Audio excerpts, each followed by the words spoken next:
Hoje eu vou iniciar o nosso encontro repetindo uma frase que eu encontrei na internet. Essa frase que eu encontrei na internet diz o seguinte: falar é superficial por mais profunda que seja a fala. Tocar é profundo por mais superficial que seja o toque. Muito bem. Quando nós escutamos uma frase dessa, a primeira tendência que nós temos é de acreditarmos de pronto de que essa frase é a mais correta do mundo, porque nós não nos deparamos aí com o paradoxo. Também podemos dizer que talvez exista aí uma grande contradição. Eu vou lembrar a vocês, então, os nomes de alguns mestres que passaram na humanidade, cujo objetivo era levar as pessoas ao silêncio meditativo. Buda, Krishnamurti, Ramakrishna e vários outros. A gente pode citar vários. Buda falou dezenas de anos. Krishnamurti falou outras dezenas de anos. Então eu vou repetir. Baseado no que eu encontrei na internet. Falar é superficial, por mais profunda que seja a fala. E aí ele continua dizendo: tocar é profundo, por mais superficial que seja o toque. É tão poeticamente bonito que nossa primeira tendência é aceitarmos como a mais profunda verdade ao ouvir isso. Então, hoje eu vou falar de 4 tipos de discursos que existem. Um discurso a gente conhece como retórico, a fala do discurso retórico, a fala do discurso erístico, a fala do discurso sofístico e a fala do discurso filosófico. De qual fala nós estamos falando quando dizemos: falar é superficial, por mais profunda que seja a fala. Tocar é profundo, por mais superficial que seja o toque. O que queremos dizer com profundo? E o que queremos dizer aí por superficial? Se quando eu lembro que um mestre como Buda falou por anos a fio, horas seguidas durante cada dia de sua vida, depois de iluminado, o que é que eu estou querendo dizer? É que este homem é tanto superficial quanto foram os dias que ele gastou falando, anos e anos de sua vida falando. Lembrando de Krishnamurti, todo o trabalho de Krishnamurti consistiu em falar, falar e falar e falar. Daí eu devo concluir que Krishnamurti era superficial, Ramakrishna e vários outros mestres. Jesus, os anos que ele passou foi falando, pregando. Todos esses mestres são superficiais, escolheram o caminho da superficialidade. Aí nós podemos dizer assim: eles falaram para levar-nos ao silêncio. E quando dizemos isso, talvez estejamos saltando pela afirmação de que tudo bem, foi para levar-nos ao silêncio, à meditação, mas eles falaram. E por que é que falar, sendo tão superficial, foi tão privilegiado por Buda, Jesus, Ramakrishna e outros mestres contemporâneos que passaram horas e horas a fio falando, falando, falando e falando? O que queremos dizer por superficial? E o que queremos dizer por profundo? O que é ser profundo e o que é ser superficial? Será que damos conta do que afirmamos? Ou será que estamos simplesmente caindo em armadilhas conceituais sem percebermos? Suponha que eu esteja dentro de um quadrado, junto com um público, e eu diga para esse público: todos que estão falando dentro dessa sala são superficiais. Quando digo isso, o que estou dizendo mesmo? Que sou superficial porque estou falando. Estou usando a fala, o verbo, e ao mesmo tempo estou dizendo que é superficial usar esse verbo. E aí eu posso dizer assim: mas a fala, por ser superficial, pode ser também usada num dado momento para atingirmos uma outra profundidade. Não, mas eu não estou dizendo isso. Eu estou dizendo que tocar, embora seja superficial, é ao mesmo tempo profundo. Tocar, mesmo que seja superficial, é profundo. Por que é que tocar é profundo e por que é que falar é superficial? De onde é que eu tirei essa ideia?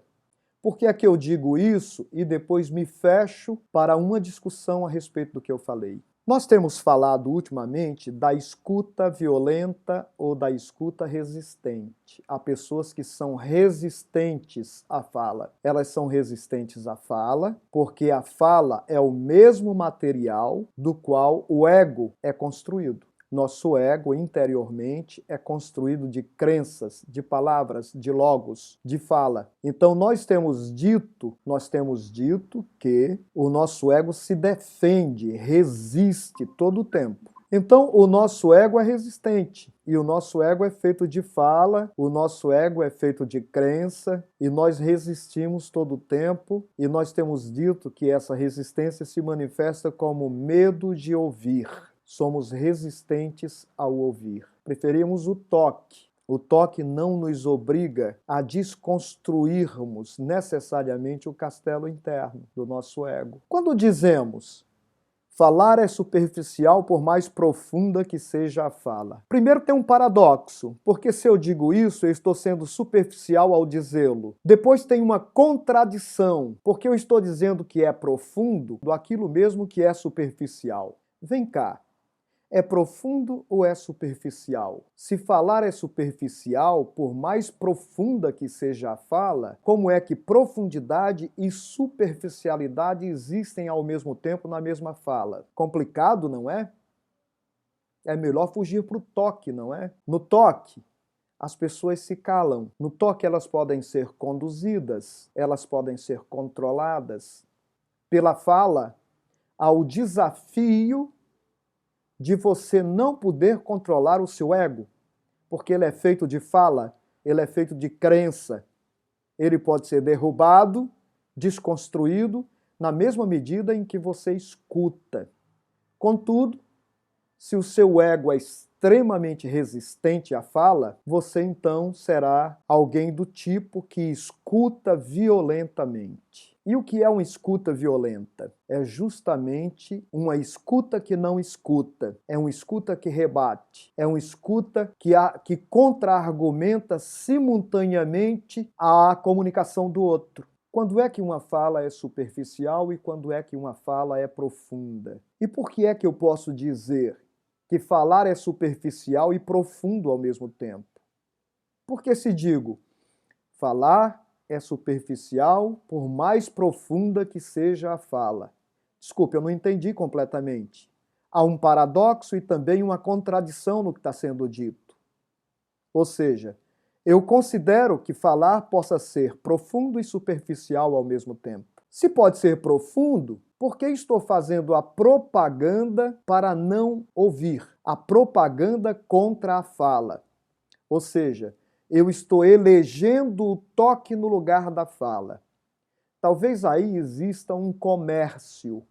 O meu produto não é falar, o meu produto é tocar. E aí, se, por exemplo, tudo que eu vendo diz respeito ao toque, eu vou vender o toque, eu não vou vender a fala. Eu vou vender o mais acessível, não vou vender a fala. Então pode ocorrer o seguinte, eu posso fazer a propaganda contra a escuta, porque na escuta alguém pode ficar convencido, por exemplo, de que tocar é mais superficial do que falar, de que na fala talvez você se depare com uma verdade maior do que a que você tem, e de que no toque eu possa estar apenas fazendo adulação, bajulação superficiais. De quais tipos de discurso eu estou falando? O que é um discurso retórico? É um discurso que se baseia na agradabilidade. Tudo que eu digo é para agradar os outros. Isso é retórica. Tudo que eu digo é para levar o outro à agradabilidade. Eu faço o máximo esforço para continuar sendo agradável. O meu compromisso não é com a verdade, é com a agradabilidade. Se eu for um político bem treinado, eu vou prometer ao outro tudo que ele quer. Eu vou prometer ao outro tudo que ele quer ouvir. Eu vou falar do outro do gozo, da plenitude. Eu vou falar do outro do prazer. Muito embora, na maioria das vezes, eu não leve realmente as pessoas ao prazer. Mas a minha fala será uma propaganda em função do prazer. Será uma promessa de prazer. O discurso retórico é sempre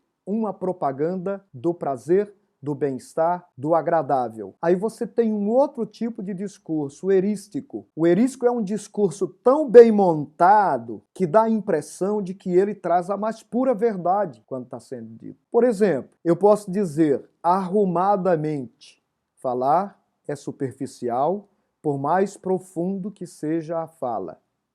Tocar é profundo, por mais superficial que seja o toque. Aí não há só um discurso retórico, aí há também uma contradição, um paradoxo e também um discurso erístico. Está tão bem arrumado que você não nota as falhas do que está sendo dito. O discurso erístico não permite que você veja onde é que está a falha dele. Eu posso ser discípulo de Buda, que fala de sunyata, da meditação, do estado de iluminação, do silêncio, e salto pelo fato de Buda ter passado dezenas e dezenas de anos falando horas a fio. Aí eu quero conquistar as pessoas apenas para o silêncio, querendo dizer a elas, não escutem Buda, porque falar é superficial. Vá direto para o silêncio profundo da meditação de Buda. Mas eu não posso fazer isso, porque Buda falou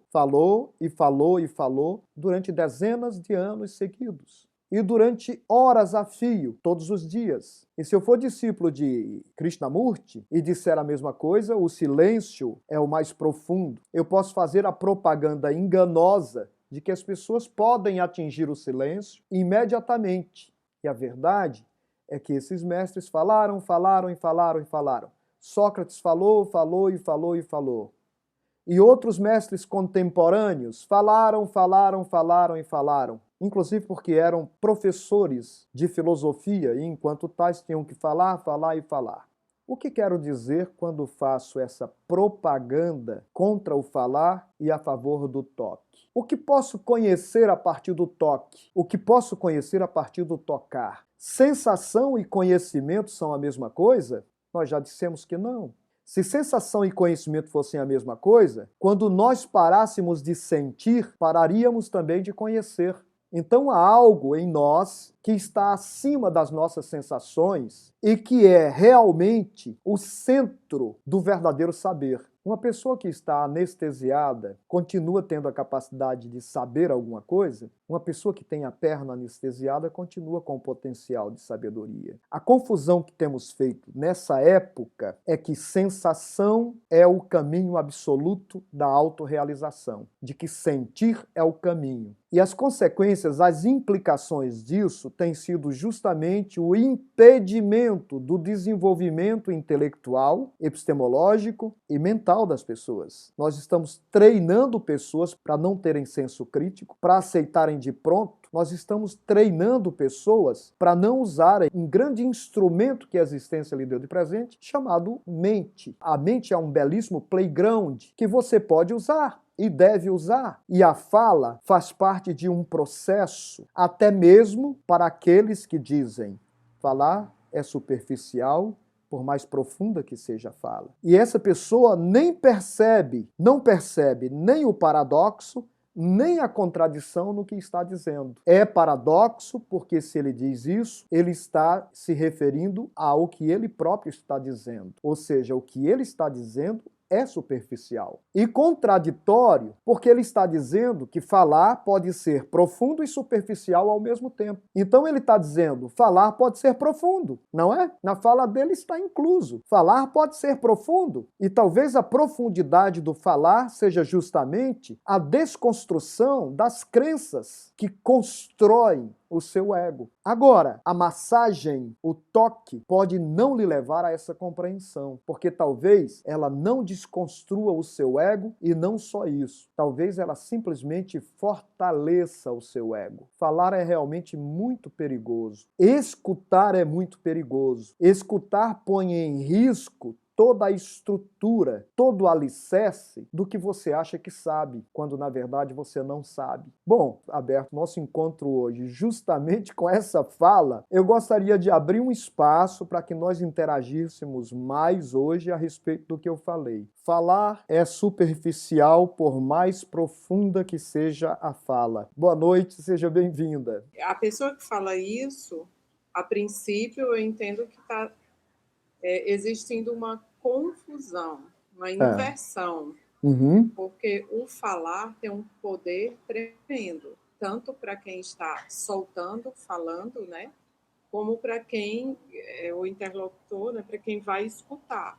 Aham. E é tanto que a gente tem aquela premissa de que as palavras são muito poderosas, né? E Uhum. além do poder da palavra para você, para o seu ambiente, né? Tem energia e você pode construir ou destruir alguém através de uma fala. É uma energia psíquica, com certeza. Psíquica, É. exatamente. Então, o falar, para mim, até então, era um ponto de suma importância. Agora, pegando sua última frase do escutar, Aham. então eu sempre coloquei o falar num nível acima do escutar. Mas Uhum. agora, com base na última frase sua, me deu realmente um estalo do quanto profundo é também o escutar. Porque às Uhum. vezes o ego tá, como você explicou, tá tão fortemente aflorado que você não tem nem paciência de escutar ou você não quer inconscientemente escutar para não destruir seus parâmetros, né? Vamos dizer assim, seus Exatamente. paradigmas Escutar é muito perigoso, por isso que tem tanta gente com medo da fala. da fala. E por isso que talvez, não querendo entrar em detalhes, mas assim, nós estamos Uhum. vivendo um período onde todo mundo quer falar, mas não quer Uhum. escutar. E vem Exatamente. com aquela fala da não estou me referindo a nada, tá, gente? Eu só Tá, estou falando assim, sim. falei e lacrei. É Aham, tipo, aham. lacrei para eu não ouvir mais nada daquilo. Ou seja, não há diálogo. Não há Não tem diálogo. mais espaço para diálogo. Eu falo e lacro, não é? E lacro, Eu falo e isso. lacro. Quer dizer, o mais importante, no fundo, é o que eu estou dizendo, mas não uma troca ou, de repente, né, Uhum. o escutar. Eu falo e lacro. Eu torno público, eu provoco, torno público e depois lacro. E depois digo, não há espaço, não quero discutir sobre isso. Por Sobre isso. quê? Porque falar é muito superficial. Ou seja, e fim de papo. E Falar é aí superficial e fim de papo. e eu fiquei pensando também, professor, o senhor falando, e eu fiquei aqui raciocinando e pensando que, assim, nessa questão, porque quando a gente fala, é tanto que o falar é terapêutico também, Uhum, porque além da gente ter essa troca, a gente se cura muitas vezes, a gente acha respostas, uhum, soluções quando a gente está falando, né? uhum. Não Desculpa. é. Então eu estava pensando, se a pessoa não quer ouvir do outro, então também ela não está se escutando às vezes, né? Eu não Não, sei a que nível também ela está não. se escutando. É, ela está, como você usou o termo, lacrada em si mesma. Pois é. Não tem brecha nenhuma para o outro dentro dela. Ela filtra somente o que ela quer que passe para ela. Ela perdeu o espaço dialógico. Ela perdeu completamente o espaço dialógico. Ela não tem a coragem de abrir a escuta. A escuta dela é uma escuta completamente violenta. Então ela diz e lacra. Eu gostei do termo. Ela diz e lacra. Desculpa o termo chulo, Não, né? mas está ótimo. Meio que é que a Falar, gente tem visto muito hoje em dia, né? ótimo, tá ótimo. Gostei do termo. Eu falo e lacro e acabou, né? Tem outro que diz, pronto, falei, né? Pronto, falei e acabou. Quer dizer, o espaço dialógico se acaba. Se eu for vendedor de produtos cosméticos, por exemplo, e tiver a obsessão por vender, eu posso simplesmente dizer: esse produto estético massageia a sua pele e não há nada além e superior a massagear a pele, de atingir um toque profundo. E o que é atingir um toque profundo? A que leva um toque profundo, né? E no espaço não dialógico, alguém ao me ouvir fazer essa pergunta pode simplesmente olhar para mim e escrever depois: ah, você não sabe que você não para sentir, você não para escutar o toque, você não sente o toque. O argumento vai ser uma acusação infundada. não vai haver um diálogo. A nossa temática é: o falar pode ser profundo de verdade e pode ser terapêutico? Por que é que Freud aposta tanto no espaço da fala? Por que é que Buda apostou tanto, por anos e anos a fio, no espaço da fala? Por que é que Ramakrishna, por que é que Krishnamurti apostaram na fala como um veículo para levar à profundidade?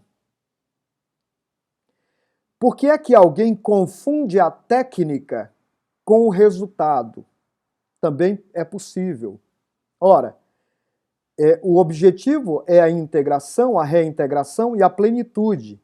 Mas entre nós e a nossa plenitude existe um espaço adoecido, que precisa da terapia. Muitos vão precisar da terapia para isso, correto? Então, nós usaremos muitas vezes várias técnicas para ultrapassar, para preparar o caminho daquela plenitude que podemos atingir. É por isso que existem tantas técnicas terapêuticas, correto? Mas a técnica terapêutica, ela mesma, não é o resultado, é apenas um instrumento. E confundir o resultado com um instrumento é um erro perigosíssimo para o ser humano. Porque o resultado final da meditação mais profunda é uma compreensão da alma. Todos os mestres dizem isso que eu estou dizendo agora. Meditar é uma compreensão profunda. Às vezes a gente está impedido dessa compreensão pelas circunstâncias físicas, mentais, emocionais que precisam ser trabalhadas, mas o resultado almejado é o atingimento dessa, atingir essa compreensão. Agora, no momento que eu digo a minha técnica é a única, eu me transformo num sectário. Porque existem muitas técnicas. Entre elas, falar é uma técnica profundíssima, pesquisadíssima por pessoas de profundidade que utilizam a fala como um meio poderosíssimo. Freud, Krishnamurti, Jesus. Todos esses mestres usam a fala por reconhecerem o poder do Logos. Fala, Vanusa. Não, só queria perguntar se eu estou entendendo certo na questão do toque, que assim, o toque ele entraria como abrindo o caminho.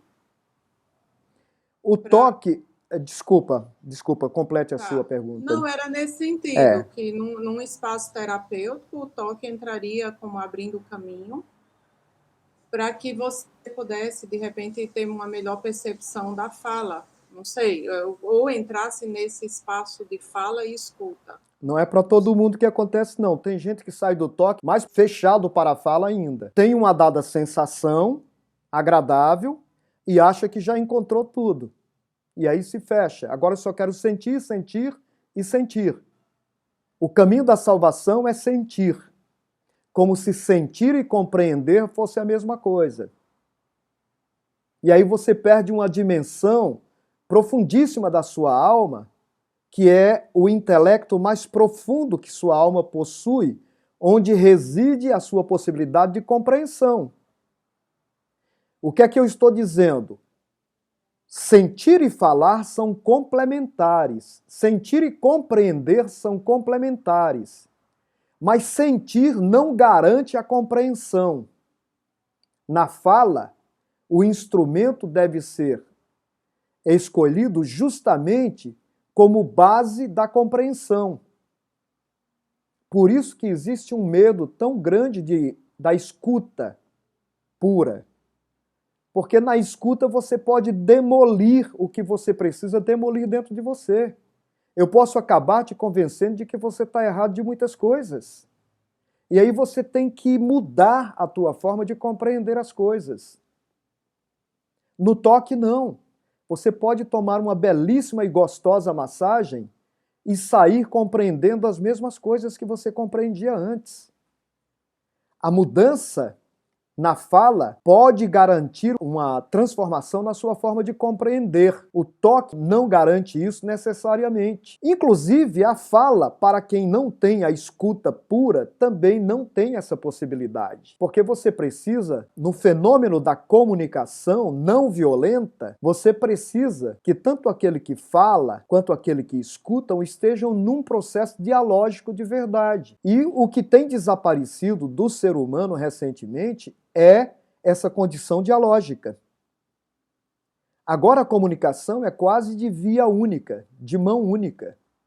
As pessoas falam, falam, falam e, como diz a Vanusa, depois lacram. Depois lacram e fim de papo.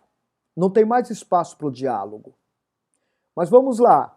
Tarciane, o que você tem a dizer sobre tudo isso? O que você tem a nos falar sobre essa discussão, sobre esse diálogo? Eu lembrei da oração, né, que vem do orar, que é o elemento presença, né, que faz muita diferença. Que possa ficar repetindo, né, uma oração fica no fundo da mente, rodando, e eu posso estar pensando em outra coisa. Uhum. E quando eu estou numa oração na qual eu preciso elaborar um pensamento, um pedido, um agradecimento, eu tenho que estar presente. Né? Essa é a diferença da comunicação, da fala, da escuta não violenta. Uhum. E assim, esse estado de presença, de estar disponível, é que dá qualidade para o ato. Para a profundidade da fala, não é? A profundidade da fala depende do tipo de escuta. Se a escuta for egocentrada, não tem passagem. Aliás, é oportuno falar sobre esse verbo oris, de onde retiramos orar. Orar, em sua etimologia, significa abrir a boca da alma. Sabia disso? Abrir a boca da alma. Isso significa orar. Quem ora deve abrir a boca da alma. É uma analogia. Se você ora e não abre a boca da alma, não tem passagem para a graça divina. E se você ouve, mas não escuta, você também não está abrindo a boca da alma para interagir num diálogo. A sua conclusão será que a fala é superficial, quando, na verdade, superficial está sendo a sua defesa. É ela que te mantém na superfície, no medo de desconstruir as falas interiores que você já tem.